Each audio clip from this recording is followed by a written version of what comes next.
The NaviPro IT Break, 15 entertaining minutes with our experts on hot topics. They're designed to help you keep up to date on the latest IT trends.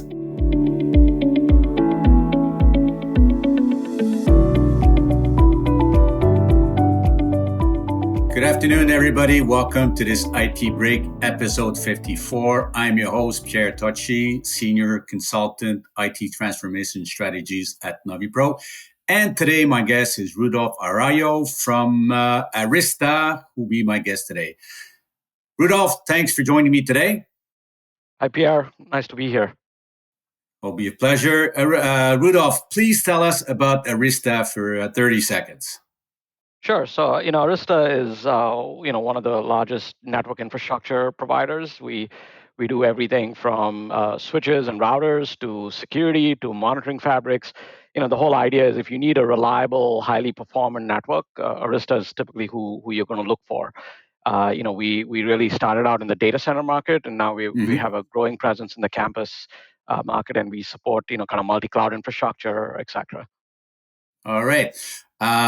Rudolph, today you picked the title, Applying AI for Security, Separating Facts from Fiction. Why do we need to separate? I think, like most things, there's sometimes overselling, over marketing that happens, and AI is no different, right? I don't think this is a problem that's unique to security. I think AI in general has been, has had many different waves, right? Going back all the way to the 50s and 60s. And there's always this hype about how AI is going to transform life, and you're going to have an AI automaton sitting next to you and taking your job away, and so on. And I think it's important to understand that AI has a lot of benefits, but it's also important to understand what's the right use cases for AI, and where we are, frankly, with the state of the art today, and maybe what's coming in the future. So, and I think from a buyer's perspective, that education is really important because sometimes it's very easy to get lost in the marketing claims, right? So I think what I hope that listeners get from this is really the ability to discern, okay, what's a good use case for AI? How would I evaluate vendors for AI? Things like that. And would you feel that there could be times where AI would make wrong decisions based on the stuff that they don't know about environments, about us, about how we decide? I think absolutely right. I mean, like context is everything, and I think AI still hasn't gotten to the place where it has that context, right? Let me give you an example. Let's just pick a retailer as an example, right? So you have a retailer, and let's say the Arista NDR technology detects that this particular retailer has a device that's compromised. Now, the AI might say, take that device offline. It's compromised. Bad things are happening, et cetera, right? But what happens if that device is actually your main payment card processing system, and it's Thanksgiving weekend, right? That is the biggest shopping day of the year. Like, there's a lot of context that goes into humans then saying, I'd rather live with that risk then take it offline, because when I factor the impact of taking it offline versus letting it be, I've decided that the impact of letting it be is actually lower. Right, so that's the kind of context that I think you need humans very much to make that decision. I mean, it's similar in other aspects of AI as well, right? I mean, AI today is being used to look at things like mammograms and X-rays and CAT scans and things like that, right? But ultimately, what AI is really doing is surfacing data for the doctor to then make a decision, right? Down the road, who knows? But today, I think that's where the state of the art is. Reading the go-to-market or the differentiator for Arista, I see that it's a multi-cloud networking leader. How would you define multi-cloud networking and security? Sure. So I think more and more customers are not relying on a single cloud provider, right? I mean, they want to be able to have, for a variety of reasons, business reasons, reliability, geographic reach, et cetera. They want to have multiple cloud providers. And the other thing is, even though we talk about the cloud and we talk about going to the cloud, it's not like our traditional network just magically disappears, right? So they still have maybe they don't have a data center anymore, but they have a campus location. They might have multiple campuses. They might have people working from home and working remotely, especially with all of the shutdowns and things like that we've seen over the last couple of years. So what Arista really helps you do is connect all of those with kind of a uniform policy and a uniform set of controls and a uniform kind of networking stack, right? And so that's a very important capability. And then with security, the same kind of logic applies, right? So when you think about security, you shouldn't really have a separate security tool and a separate security policy for your AWS, a separate security thing for Azure, a separate security thing for your own network on in your campus. You need to have a uniform set of security policies, a uniform set of security controls, and really the visibility to detect threats that are starting in one place, ending up in another, right? Because really, if you think about what attackers do, they're not looking to just compromise one device. They're typically looking to spread their way into your environment. And I think having that broad visibility, having the broad ability to then take action on that visibility is really important. And that's where Arista is uniquely positioned because we have the network infrastructure, we have the visibility fabric, and we have the security application through our NDR solution. Yeah, well, what we're seeing in the literatures from the analysts is that on average is something like 180 days to 240 days before an attack occurs. So therefore, the bad actors are really patient, and they trigger their attack once they've concluded that the best way to get at the most valuable asset of a That's right. company is whatever. So if I were to give you an example, I go to cloud A that connects to cloud B for transaction and goes to the other cloud for final whatever. Are we in a situation where Arista could detect the early signs of somebody trying to go to point C? Because that's where Yeah, the money is. absolutely, right. So much like a thief looking to break into your house, you're right. They have a very specific focus. Let's take ransomware as an example, right? Mm-hmm. Ransomware kind of started originally as just I'm going to encrypt your data, I'm going to charge you to decrypt it, right? But you will notice most of the recent attacks, they're not just doing that, they're also stealing your data. And they're saying, like, look, even if you don't pay us, we're going to just release this data publicly. Yeah. And it makes sense to release data that's going to be embarrassing or that is sensitive, etc. Right? So they are looking for the crown jewels, to your point. So Yeah. really, your defense against something like that is to identify those early warning signs, right? Because when that attacker is making their way through your network, maybe hitting some of the insignificant locations or maybe the insignificant assets, that's the time to really catch them, right? Because if you wait till the data is encrypted, sure, you'll detect it, right? Because you'll get that ransom note in the mail. But it's like detecting it. It's like detecting a disease after the patient's dead, right? The point is, yeah, good job for detecting it, but you didn't really help the patient, right? So So you're so good for research only. exactly, right. I mean, the point of a security solution really should be to find those early warning signs and help the customer or the organization really contain the threat as soon as possible, right? Because the sooner you catch this, to your point, 200, 300 days, if if you catch it in the first 10 days or the first 20 days, the impact's definitely going to be a lot lower than catching it in day 200.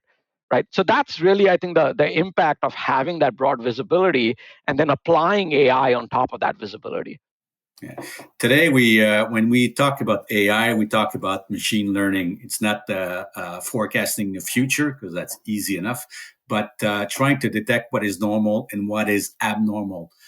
How do we look at this in a multi-cloud environment where stuff comes from all over and the variables change all the time? Yeah, no, so I think that's a good point. Right? And going back to the topic about fact versus fiction, I think Yeah. this is a great example of a challenge that actually faces AI, right?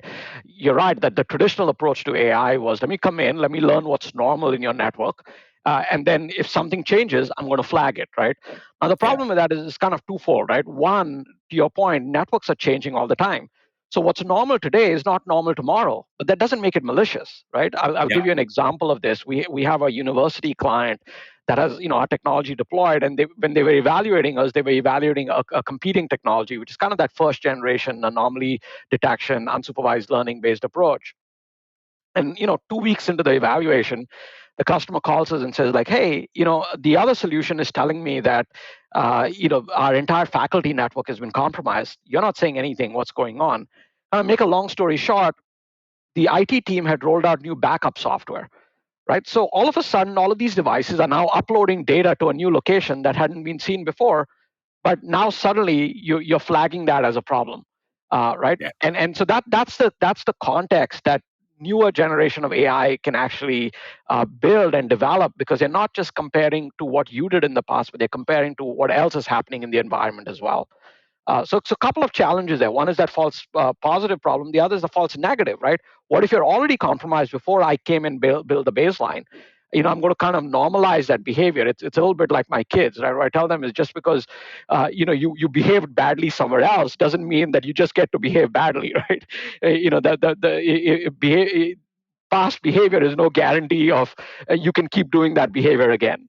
Like they say in the army, snafu, situational, normal, all whatever. That is not the normal. Yeah. Exactly, right. So I think that a couple of challenges with that first generation approach, and fortunately, I think the state of the art has gotten better for us to be able to actually solve some of those challenges. More and more customers, yeah, do hop onto multi-cloud vendors, multi-cloud applications, and so forth. So I guess through AI and machine learning and Arista, the learning curve to have a global view of what's going on is much well, it's I won't say easier, but is not as difficult to beat, right? Yeah, no, I think that's spot on, right? I mean, if you think about, there's a lot of things you don't have to be in the customer's network to learn, right? So, for instance, I'll give you another example here. If I came in and I told you, look, this particular threat actor is using Twitter for command and control, right? If I came into your network and I said, Pierre, here's every Twitter connection from your network, you're going to laugh me out of the room, right? Because what are you going to do with all that data?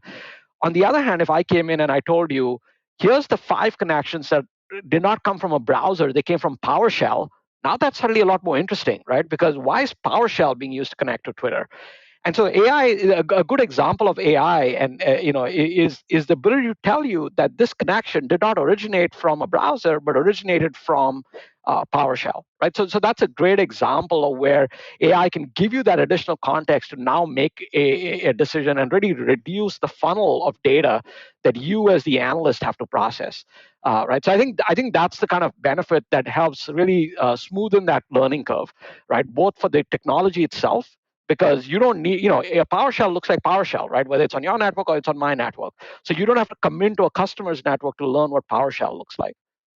Yeah. So I guess, and as company evolve and change and grow and acquire and dismantle and whatever, it's normal that fabric and networks change, people change. So therefore, when you need to onboard a new infrastructure, I guess having a good learning tool will help you a lot, right, to onboard these new networks. Yeah, I mean, I think you need technology that keeps up with your evolving network, right? You're right. I mean, look at the number of IoT devices that are showing up on networks these days, right? Yeah. Look at the number of people that have, smart watches, smartphones, smart tablets. I mean, yeah, I think the average person has something like 6 or 7 different devices, at any given point of time that they're within arm's reach of, and all of those devices have IP addresses. So if you don't really have the context of what an IP address is, right? In this new network, your problems have magnified dramatically, right? And I think that's another example of where you've got to be able to keep pace with the evolution on the IT side, right? Security, unfortunately, and especially I think network security sometimes falls behind because, frankly, there's not hasn't been a lot of innovation there. And at Arista, we've kind of really tackled that problem head on and brought some of these new capabilities to bear. You have an excellent point because in previous seminars or webinars we've done, we were talking about how manufacturing and firms are easy targets because of legacy, because of the way networks were built to be self-contained into brick walls, right? Now that we've opened up the walls for them, they are very appealing targets for bad actors Right. because they don't know how to defend themselves. Yeah, no, I think I'll pick a ransomware example again here, right? We actually were evaluating a customer was evaluating our technology, and their manufacturing firm. They have facilities all across the country. We were deployed in one of those locations, and a ransomware attack happened to hit another one of their locations at the Yeah. exact same time frame. And going back to the comment you were making earlier, right, about how do you contain the amount of time it takes to identify these threats? by being able to identify that this attack was trying to come from the Atlanta location to the Dallas location, we were essentially able to kind of build a virtual moat around that Dallas location, right? So that you contain the threat. So yeah, because we weren't deployed in Atlanta, we weren't able to prevent it there, but we were at least able to contain the impact. You're right. I mean, I think manufacturing is a big target, but They are frankly, a huge target.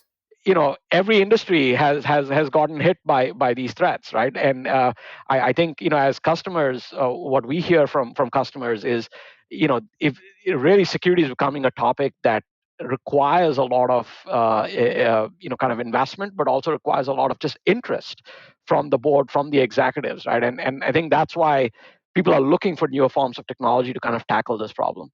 Yeah, because as a closing argument, I tell my customers, and you probably do too, it's not a matter if you're going to get ransomware, it's when it will happen.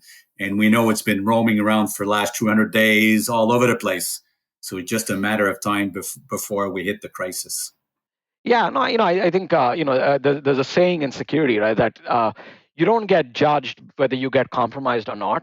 You get judged based on how you react after the compromise, right? And so one of the things we advise customers is make sure you've got the right controls in place, right? It's not going to prevent every single breach because look, if there's a sophisticated nation state out there and you've got something that they want, they're going to find a way. I mean, we've heard cases where they've tried to bribe employees with millions of dollars and things like that, right? So they're going to find a way. So your best kind of defense is, can you detect that as quickly as possible? And then B, do you have the right processes and the programs in place to respond quickly and effectively, right? So that's another aspect of kind of your incident response processes become really important as well. Yeah, absolutely, you're so right. Rudolph, thank you very much for these 15 minutes. It was an excellent IT break. Thank you again for having joined me today. Folks, please be reminded that this was episode 54. Our previous 53 are all on our hub of content at hub.navipro.com, along with a series of seminars, webinar in our last 2020 cybersecurity edition. Rudolph, thank you very much again for having joined me today. Yeah, no, appreciate it, Pierre. Thanks for the questions and the great discussion. It's always a great learning curve for me to talk with people that are different competencies than I have. Thank you very much again. Thank you. Thank you all.